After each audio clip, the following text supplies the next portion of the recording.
C'est pour une bonne raison que le Canada jouit d'une réputation mondiale en tant que nation internationale de maintien de la paix. Avec environ 13 023 141 membres en service actif, hommes et femmes, et 658 300 anciens combattants âgés de 18 à 93 ans, les Forces armées canadiennes, FAC, sont un élément important de l'image de la nation au pays et à l'étranger. Les Nations Unies, ONU, et l'Organisation du Traité de l'Atlantique Nord, OTAN, font régulièrement appel à ces Canadiens hautement qualifiés pour participer à des missions humanitaires, de sécurité, de maintien de la paix, ainsi qu'à des missions de contre-insurrection et de guérilla. Les expéditions de guerre et de maintien de la paix comportent des modalités de travail particulières et impliquent des événements qui bouleversent la vie, comme les expériences de combat, et qui ont souvent un impact sur le bien-être de la personne bien au-delà du domaine physiologique. Bien souvent, ces types d'expériences de combat auxquelles les membres des FC sont appelés à participer et à s'engager représentent une grande menace et entraînent une myriade de tensions physiologiques et psychologiques, immédiates et à long terme, ce qui rend souvent difficile le fonctionnement et l'intégration dans la société,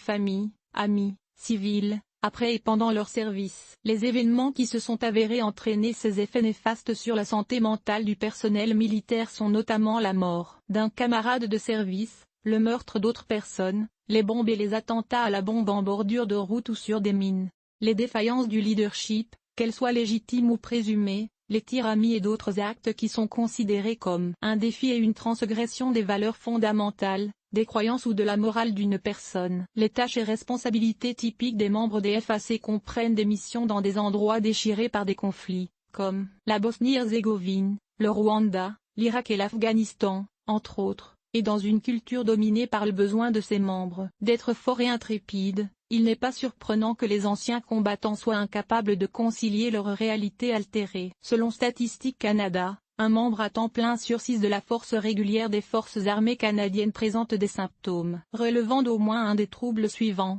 épisode dépressif majeur, troubles de panique, troubles de stress post-traumatique, troubles anxieux généralisés, abus ou dépendance à l'alcool. De tous les troubles mentionnés ci-dessus, la dépression était la plus courante, environ 8,0% des membres de la force régulière ayant signalé des symptômes au cours des 12 derniers mois. De plus, les taux de syndrome de stress post-traumatique, SSPT, et de troubles paniques au cours des 12 derniers mois étaient 2 fois plus élevés chez les membres de la force régulière qui avaient été déployés à l'appui de la mission en Afghanistan que chez ceux qui n'avaient pas été déployés, ce qui suggère que la qualité de certaines expériences de combat, ici, a une plus grande incidence sur la santé mentale d'une personne que sur d'autres. Les membres des FAC ont également été identifiés comme ayant des taux de dépression plus élevés que la population canadienne générale. Aujourd'hui, bien que des ressources aient été mises en place pour tenter d'atténuer la pression sur la santé mentale et l'empêcher de s'exacerber, PX, en menant au suicide ou à la violence familiale, il semble y avoir une lacune dans le traitement, car l'accent et l'attention sont mis sur des troubles comme le syndrome de stress post-traumatique, le trouble d'anxiété généralisée et les lésions cérébrales traumatiques, qui ne tiennent pas nécessairement compte de la remise en question et de la transgression des valeurs fondamentales, des croyances et de la morale d'une personne. Les lacunes du service peuvent avoir des effets délétères et préjudiciables sur les membres du service et peuvent perpétuer les problèmes s'ils ne sont pas traités correctement. Cela soulève de nombreuses questions, telles que, qu'est-ce que la morale? Qu'est-ce qui contrevient, défie ou transgresse les valeurs fondamentales ou les croyances d'une personne? Comment ou pourquoi de tels événements affectent-ils la santé mentale d'une personne, et quels sont les symptômes ou les manifestations de telles expériences? Le préjudice moral dans l'armée. Le mot blessure dérive du mot latin injuria, qui signifie un tort ou une violation du droit légal d'un autre. Goldberg, 2011. Dans ce contexte, il est utilisé pour désigner la violation ou le tort, la blessure, d'une valeur morale ou d'une croyance forte. Les événements de l'expérience militaire qui conduisent à ce type de blessure comprennent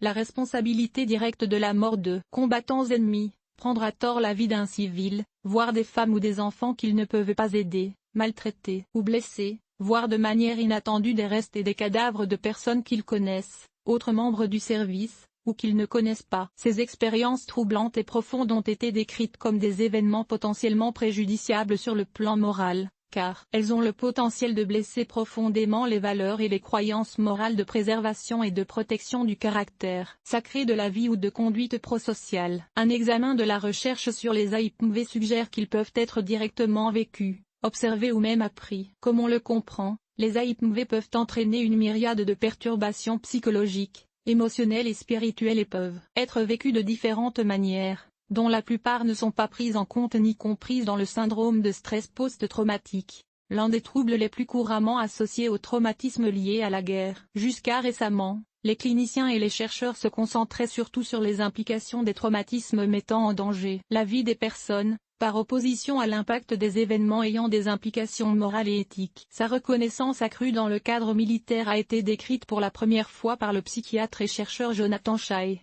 qui a suggéré que le préjudice moral se produit lorsque 3 caractéristiques sont présentes, à savoir, 1. Il y a eu une trahison de ce qui est moralement correct. 2. Par une personne qui détient une autorité légitime. Et 3. Dans une situation à fort enjeu. Dans la description du préjudice moral faite par le Dr Chait, le transgresseur n'est pas l'individu mais une autre entité, plus précisément un détenteur de pouvoir, c'est-à-dire un chef militaire. Bien que cette définition saisisse des aspects du préjudice moral qui n'ont pas été pris en compte par d'autres diagnostics de guerre ou militaires courants, dépression et SSPT, elle reste ambiguë. Ce qui est moralement correct et ce qui constitue des situations à enjeu élevé peuvent différer d'un individu à l'autre, ce qui rend cette expérience très subjective et perplexe. Depuis l'introduction de ce syndrome par Chait dans Achille dans l'Iliade, d'autres travaux ont été réalisés sur la moralité, le préjudice moral, la culture militaire et les guerres, ce qui a permis de mettre en lumière une définition plus universellement acceptée du préjudice moral, selon laquelle il s'agit de la perpétration, l'incapacité à prévenir, le fait d'être témoin ou d'apprendre un acte, qui transgresse des croyances et des attentes morales profondément ancrées. Il est indéniable que les composantes du SSPT et du préjudice moral se chevauchent, mais il existe également des différences distinctes. Voir la figure ainsi dessous. Le SSPT se caractérise par un événement déclencheur, à savoir la mort ou des blessures graves,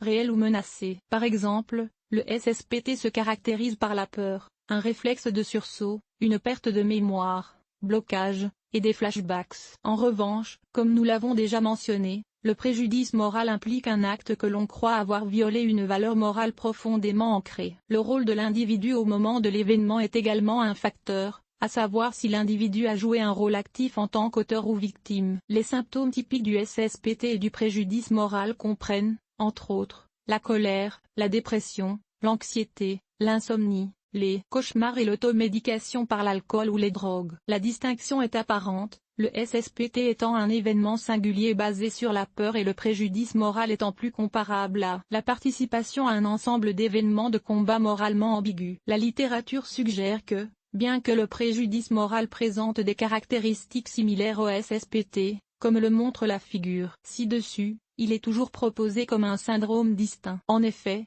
les symptômes centraux du préjudice moral, culpabilité, diffèrent de ceux du SSPT, peur. De plus, alors que les modèles de SSPT se concentrent sur l'exposition à une menace, le préjudice moral prend en compte les événements qui provoquent un conflit moral, qui peut ou non impliquer une menace. Il est important de noter que le préjudice moral n'est pas classé dans le manuel diagnostique et statistique des troubles mentaux à l'heure actuelle et que les versions antérieures du manuel classaient le SSPT parmi les troubles anxieux. Il est essentiel de le savoir car, bien que le SSPT ne soit plus classé parmi les troubles anxieux, les traitements les plus couramment utilisés pour le SSPT sont encore généralement ceux qui sont fondés sur la peur et sur l'anxiété. Émotions morales. Il a été suggéré que les émotions morales, comme la culpabilité et la honte, diffèrent des émotions non morales, comme la peur et la colère, émotions associées au SSPT. Cette notion repose sur la compréhension du fait que les émotions morales, contrairement aux autres émotions, ont pour préoccupation principale la préservation des relations sociales et la conduite de soi d'une manière prosociale. 5 catégories d'émotions morales ont été décrites dans la littérature et comprennent les émotions liées à d'autres facteurs, les émotions d'autocondamnation, les émotions de souffrance des autres, les autres émotions valorisantes, les émotions d'autopromotion. Les émotions telles que la colère, le mépris et le dégoût sont celles par lesquelles l'individu considère qu'une autre personne a un sens inférieur de la moralité ou un manque de moralité, et cela fait partie de ce qui a été classé comme des émotions de condensation. La culpabilité et la honte, 2 des traits caractéristiques et des émotions clés du préjudice moral, relèvent des émotions d'auto-condamnation, et ce sont les émotions clés qui différencient une personne souffrant de préjudice moral du SSPT. expérience interne de la personne concernée. Parmi les catégories d'émotions et les émotions morales mentionnées précédemment, deux seront expliquées plus en détail dans ce biais, à savoir la colère et la culpabilité. Colère. L'émotion de la colère est considérée comme une émotion primaire primitive et biologiquement nécessaire, innée chez tous les êtres humains. Les expériences émotionnelles de la colère sont subjectives et peuvent varier de l'irritation, une forme légère de colère, à la rage, manifestée par l'agression ou la violence grave. Des études sur la colère l'ont caractérisée comme une émotion fondée sur des biais cognitifs reflétant une sensibilité excessive à la violation, une prédiction exagérée d'un stimulus et une interprétation subjective. La colère peut également fonctionner comme une émotion secondaire. Elle est associée à la peur, comme dans le cas du SSPT, l'expérience de la peur entraînant des sentiments intolérables de vulnérabilité, d'incertitude ou d'incontrôlabilité et devenant à son tour un stimulus discriminant pour l'émotion secondaire de la colère, car l'expérience vise à rétablir le contrôle. Bien qu'elle puisse sembler être une réponse inadaptée et qu'elle ait acquis une mauvaise réputation, car elle entraîne souvent des conséquences plus négatives, la colère est censée avoir une fonction adaptative. En tant qu'émotion, son but fondamental est de préparer et de protéger les êtres humains pour qu'ils ne réagissent pas aux menaces réelles de leur environnement. Une telle émotion est compréhensible en temps de guerre. Cependant, lorsqu'elle est généralisée à des contextes autres que ceux dans lesquels elle est susceptible d'être utile et adaptative, cette émotion, par ailleurs normale, peut conduire à une excitation chroniquement élevée et être associée à un comportement dysfonctionnel et problématique, ce que l'on observe chez les anciens combattants et les militaires en dehors du cadre militaire. Les études sur les anciens combattants et les militaires qui ont signalé des problèmes de colère ont décrit l'expérience de la colère dans tous les aspects de leur vie. Par exemple, ils se mettent en colère contre les membres de leur famille, leurs amis, leurs connaissances, collègues de travail, leurs camarades de classe, pour ceux qui sont retournés à l'école, et les membres de leur communauté. La colère était également à l'origine de mariages brisés, divorces, de la perte d'un emploi et de la rupture d'amitié et de liens familiaux. Ainsi, on peut voir la vitalité de la compréhension de la colère en tant qu'émotion en dehors de la guerre et des expériences de combat, alors que les militaires tentent de se réintégrer dans la société. La culpabilité en tant qu'émotion est le sentiment qu'éprouve une personne lorsqu'elle estime avoir commis une faute, en enfreignant ou en compromettant une règle ou une loi qu'elle croit ou considère comme importante et valable. Il peut s'agir d'une norme sociale ou d'une valeur sociétale, d'une loi, d'une valeur culturelle, religieuse, spirituelle ou même de valeur interne qu'elle tient en haute estime. Le sentiment de culpabilité est dû à la dissonance cognitive qui découle de l'écart entre l'image que l'on a de soi en tant qu'individu respectueux de la loi et prosocial et les actions qui peuvent contredire cette vision. Le degré de culpabilité d'une personne dépend de la gravité qu'elle accorde à l'infraction. Si l'on considère que la culpabilité est une caractéristique essentielle du préjudice moral,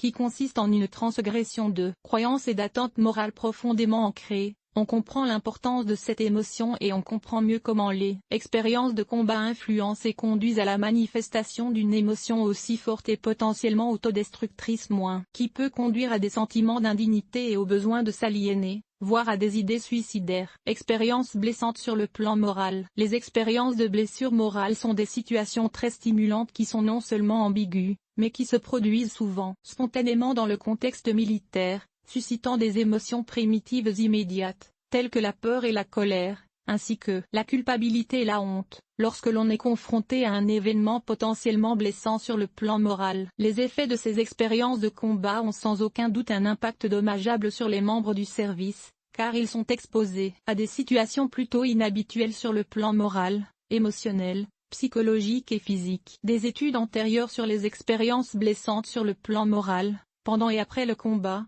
ont révélé une corrélation entre ces expériences et la dépréciation de soi, la perte de confiance ou le sentiment de trahison, les problèmes sociaux, les problèmes spirituels et d'autres problèmes psychologiques. S'occuper du préjudice moral. Lorsqu'un conflit moral est vécu dans des situations ordinaires, par exemple, une bagarre physique, les gens sont souvent capables de résoudre les conflits avec leurs valeurs personnelles, ce qui leur évite de percevoir des transgressions, par exemple, arrêter la bagarre, appeler la police, discuter avec un membre de la famille ou un professionnel. Cependant, les blessures morales auxquelles sont souvent confrontés les militaires et les vétérans sont celles qui dépassent ces situations. Le préjudice moral entraîne une myriade de problèmes psychologiques au-delà des émotions morales blessantes que sont la culpabilité et la colère. Si la dissonance est résolue, Les combattants sont en mesure de poursuivre leur mission, leur service et leur vie personnelle sans, ou avec peu, de déficience. Cependant, si la dissonance n'est pas résolue, il peut en résulter de la culpabilité, de la honte, de l'aliénation, de la démoralisation, de l'auto-handicap et des problèmes interpersonnels, entre autres conséquences négatives. Pour ces raisons, si vous ou une personne que vous connaissez et dont vous vous occupez souffre d'un préjudice moral, il est important de l'orienter vers des services susceptibles de l'aider à soulager la pression qu'elle subit en raison de son préjudice moral. Références: Lee, Alwyn, Shun, et Hemp, Spiro, 2017, Drescher et al. 2011, Hastings, Northman et Hemp. Tanier, 2002. Furukawa, Nakashima, Tsukawaki, et Hemp. Morinaga, 2019, Porté et al. 2018. Thériault et al. 2019, Frankfurt et Hemp. Frazier, 2016, Kenan, 2018. Chai, 2014, Litz et al. 2009. Wu, D. 2014. Maguin, et Hemp. Burkman, 2013, Drescher et al. 2011. IDT, 2003. Diefenbacher, Dem, et Hemp. Brandon, 1986. Quick et al.